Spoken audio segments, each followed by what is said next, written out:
I started watching wrestling. I saw it on TV for the first time when I was 7, 8, or 9 years old or something like that. And right then and there, me and my brother decided, that's it, we're going to be professional wrestlers. And if you asked a young Speedball Mike Bailey at that age, what are you going to do when you grow up? Professional wrestler. Every time it came up in school, what do you want to do? Where do you want to go after, when you're done with primary school? And I'm going to be a professional wrestler. Until I had been told enough times that, nope, sorry, that's not going to happen. You can't do that. That I started to believe it. And there was a lot of things in my life that went along to reinforce that idea, right? There were no French Canadians on TV. But there wasn't really a path. There was not a way for anyone from Quebec who was, small, didn't have English as their first language, had a relatively strong accent, until I started wrestling. And then you could kind of see, even like when I started, it was still very small. Hello. Hello. What are you filming? I want you to talk to me about where we are. So this is the house where I grew up in Laval. Before I want to say 2010, if you had an independent wrestling show that you were trying to run, how do you get people to come to your show? You don't have social media. The only tool you have for advertisement is stapling flyers to telephone poles, and that doesn't really work. So there's like this big, almost 20-year gap where professional wrestling was very small. Spent the week leading up to the show doing media with PCO to try to sell out those last few tickets for the show. No, there was like a pretzel tasting, a TNA slamming pretzel tasting at a restaurant.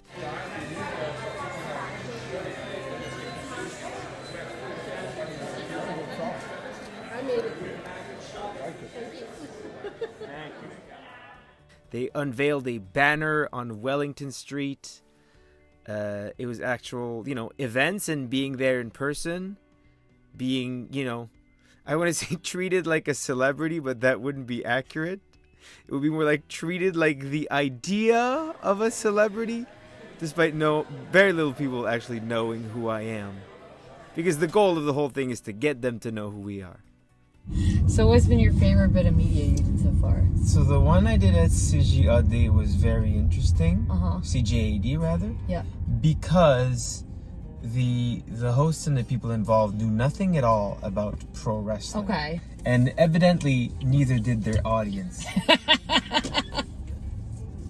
Well, I mean, I hope so. I'm taking their words for it. I don't know who was listening to the show, but it's not a wrestling focused thing. You know what I mean? Yeah. Like Kevin Raphael, whose show I did and whom I spoke to several times. Like, it's mostly hockey, right? That's his biggest thing. But people are familiar with him and his relationship with pro wrestling. Yeah. Yeah.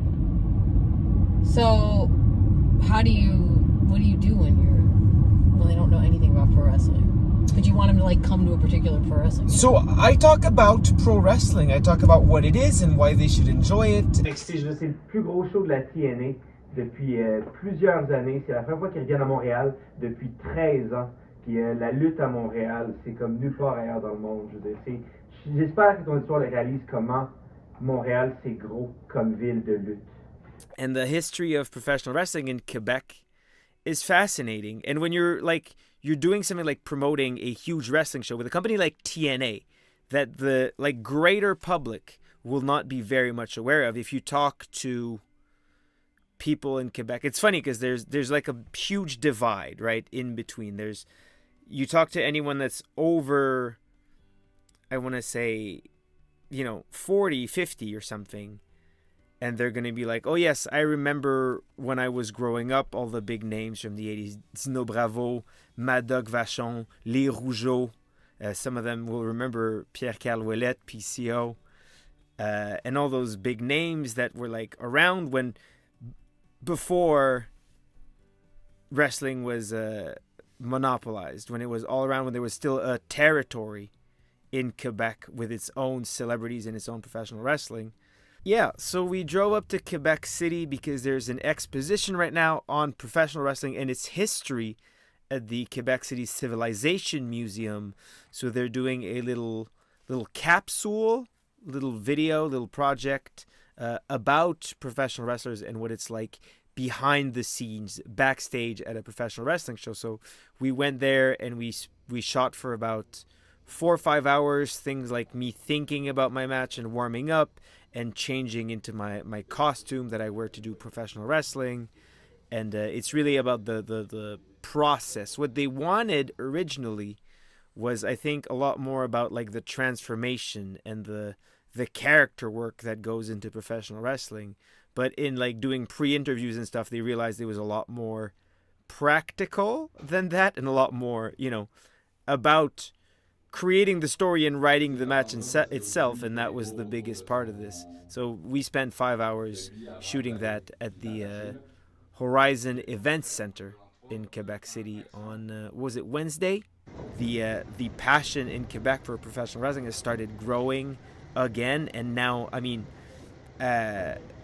with things like a museum, a proper museum making an exposition on professional wrestling, people are excited about it again. It's like this weird thing that existed in the culture but was buried and hidden and now is coming back out. TNA comes to Montreal, comes to my hometown, but also it's the biggest show by far they've put together in 10 years plus. And we did an actual press conference, which is not something they usually do. It was me, Joe Hendry, Jordan Grace, AJ Francis, and PCO all at a table in front of media and content creators and people who would be talking about the show, answering questions and all that, which was, a nice little preview of what the audience was going to be like for the next day. There was a lot of excitement, and it's like it was a really, really nice thing, I think, the press conference, to give people a taste before the big show.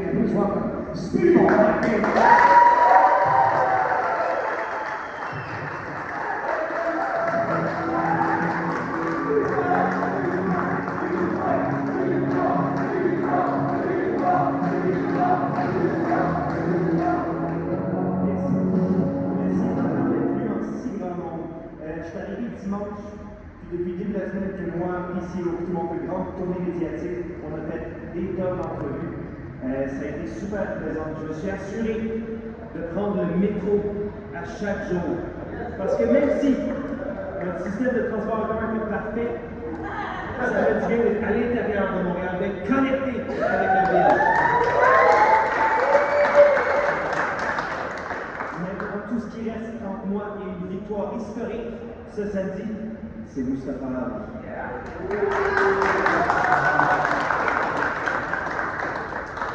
Before I started wrestling, way before, my brother and sister both started training, and they were old enough to train, and I wasn't. They must have been 15 or 16, and I must have been 13 or 14, and they went to train with the IWS, which was at the time, and still to this day, arguably the biggest promotion in Quebec. Back then, this was 2003, 4. They were the only ones that put any kind of content on the internet, and it was very, very difficult to do so. I remember they had like before every show, they would have like a promo, 30-minute kind of promo, like previews and promos and match clips and stuff like that. That was like 30 minutes long. It was called Bloodstream, and they would put it up, and you would have to download it as a file because you couldn't stream videos on the internet yet. So when I started wrestling, it was like, okay, I'm going to start wrestling in Quebec. The goal is to get on the IWS shows. Until I went to TNA and moved to the US, I would teach and train at the IWS, so it was nice to get to go back there, even if it was just, to get a quick workout in before the big show. Hello. Hello. Hello. It's a new car. Sorry. That's I don't cool. know how it works. I don't know how any cars work. We need to... Okay, so... Hello, Andrew. Hello. How are you, friends? But now you're going to get a extremely last minute training session in because Do a little workout. It's almost 9 p.m. Learn Hell from yeah. the professor. Hell That's me. yeah. Get some secret techniques ahead of time for tomorrow. I'm gonna point at my temple, which is what intelligence-based characters do. That's right. Universal symbol for smart. It's a very big match, so it's good for me to get in the ring and sort of. I want to be as prepared as possible. So I can't really just write down a full match, but I can have ideas. I can come up with some stuff, and there's no better place to do that than in an actual ring and being there with Andrew and Veda and people to actually bounce ideas off of is really helpful and actually like feel things out how they might go, so that when on the day of the show, the schedule is packed. I'm going to have to do pre-tapes and interviews. I'm going to have to film a bunch of things and take promo pictures, probably like take 4 sets of promo pictures. And so it's best to have all my ideas lined up, ideally written down, and be fully prepared. And there is no better place to do that than the IDVS dojo for me. So every morning that we're in Laval, and also every afternoon and sometimes every evening, we walk from your mom's house down to Tim Hortons, right? Yeah. And it's a very, very traditional thing. But this is the last one before Slammiversary. It is. How you feeling? Feeling great. I think it's only right that you're fueled by Tim Hortons today. Yeah. Got some sleep. You're all tanned up. I am. You shaved. You washed your hair. I also shaved my chest. What? Had some fuzz here. I shaved that. That's gone. Whoa. Funny how common it was to say things like, "Oh, if you're a wrestler in Quebec, you might have fun. You might have some fun matches, but you'll never make a living out of pro wrestling." That was things that were directly said, and that was entirely the mindset. I was working the night shift as a janitor. I would clean mostly classrooms at UQAM, the University of Quebec in Montreal. I worked the night shift. It was from 10 p.m. to 6 a.m., which is great because it allowed me all day to train at whatever schedule I wanted, and it was Sunday night to Friday morning, so gave me mostly my weekends off. I remember sometimes I would wrestle for Battle War at Les Fouf, which is literally a 5-minute walk away from UQAM, from where I work. So I would have to message my boss and be like, "Hey, I'm gonna be 30 minutes late today. I'll be there at like 10:30. Just a heads up that I'll be late," because I would have to do the main event at Battle War, and I would literally finish my match and go right to work.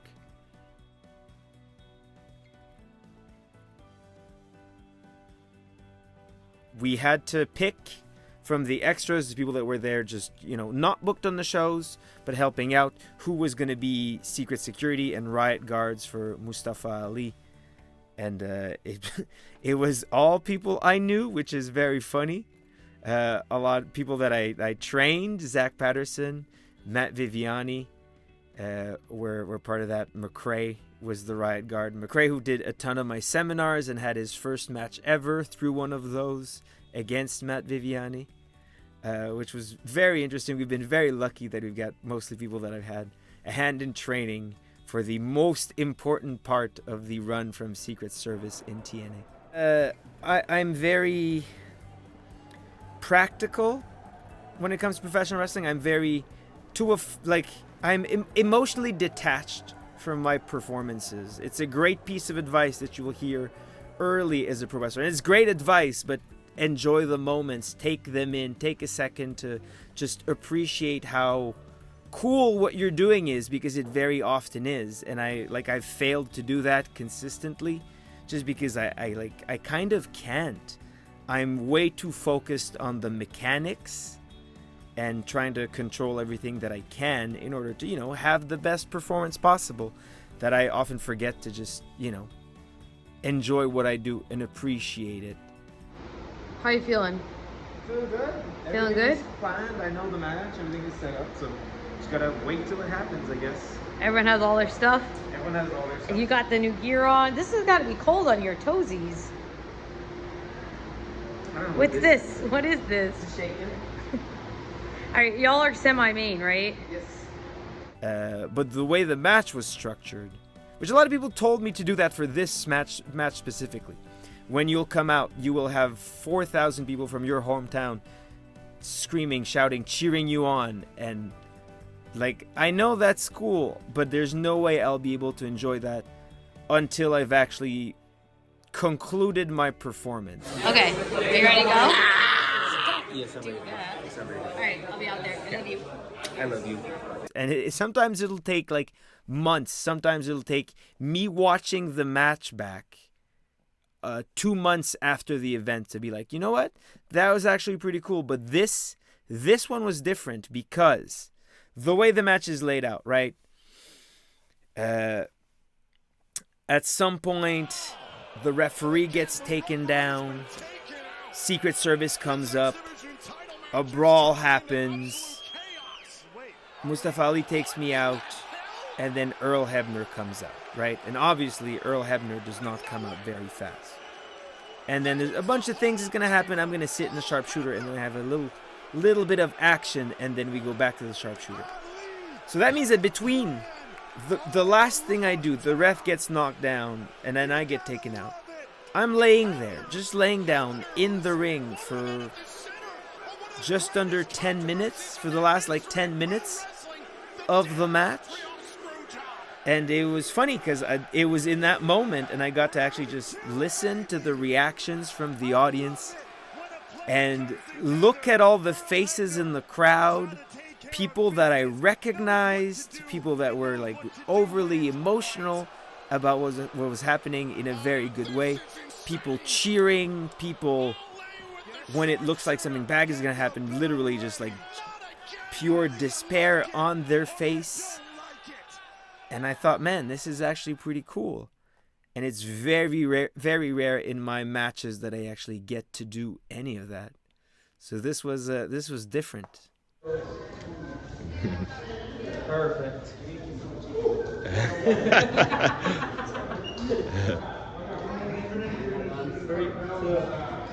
More. Can I make a request? Will you do what she did? Hey, with your foot up. Yeah, exactly. Move down so I can get you in frame. Move down.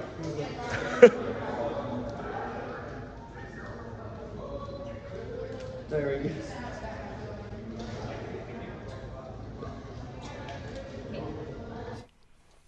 Did you see people you knew in the crowd? Was that something?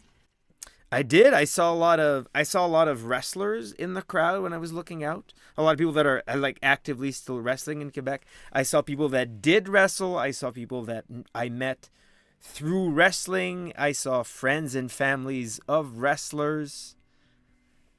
It was it felt like 4,000 people is a very, very big number. There are not 4,000 people involved in professional wrestling in the entire province of Quebec. But it feels like it felt like looking into that crowd, every single person that had ever been involved, took part in an independent wrestling show in Quebec, was in attendance that day. So explain to me again. It used to be much smaller. It got renovated. But this is the place where I used to get fries, hot dogs, and poutine when I was very young. Now we're going back. Now we're going back. All right. Okay, so tell me what you got. So this is one medium poutine with extra fromage, extra cheese. Okay. And then I got 3 steamed hot dogs, moutarde chou with mustard and coleslaw. Should I dig in? Yeah, I gotta see you try it. Right. Okay. This is what you've been waiting for. It absolutely is.